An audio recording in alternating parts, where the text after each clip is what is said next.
అవినీతి సొమ్ముతో ఇతర పార్టీల నాయకుల్ని సీఎం కేసీఆర్ కొంటున్నారని ఆరోపించారు సీఎల్పీ నేత భట్టి విక్రమార్క.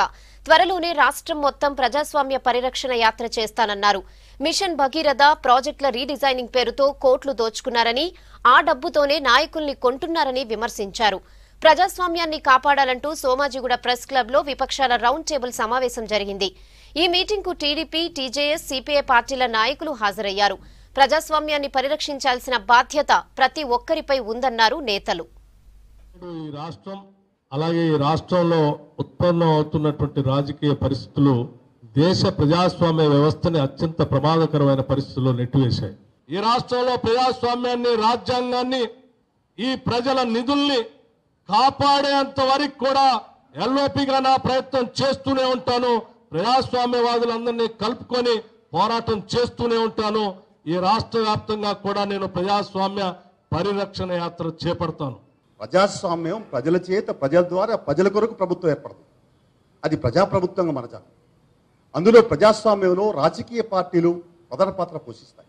అదే కన్సర్న్లలో ప్రభుత్వం ముఖ్యమంత్రి చెప్పేస్తే నిమిషాలలోనే సభ్యత్వాలు రద్దవుతాయి. రాజీనామాలు ఇచ్చిన మరి రాజీనామా లేఖలేమో స్పీకర్ దగ్గర సంవత్సరాల తరబడి పెండింగ్ ఉన్న దౌర్భాగ్యమైన పరిస్థితి వచ్చింది. అందువల్ల దీనంతా కూడా క్రోడీకరించి హైకోర్టు అవసరం కూడా సుప్రీంకోర్టు దగ్గర దాకా వెళ్ళైనా కూడా ఈ రాష్ట్ర ప్రభుత్వం, తెలంగాణ ప్రభుత్వం చేస్తున్న అప్రజాస్వామ్య పద్ధతులు ఎండగట్టేందుకు సన్నద్ధం కావాలా. రెండు నష్టదాయకమైనటువంటి పరిణామాలకు ఇది తెరలేపుతున్నది.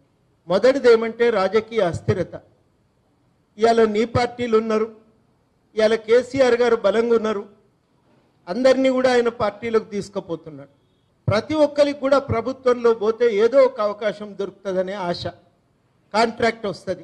ఐక్యంగా నిలబడి సంఘటితంగా ఉంటే తప్ప మన సమస్యలు పరిష్కారం కావు, ఈ రాజకీయాలు మారవు అని.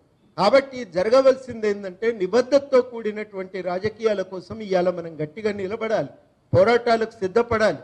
గవర్నర్కు మెమరెండం ఇవ్వండి, సుప్రీంకోర్టులో కొట్లాడండి, అన్నీ చేయండి.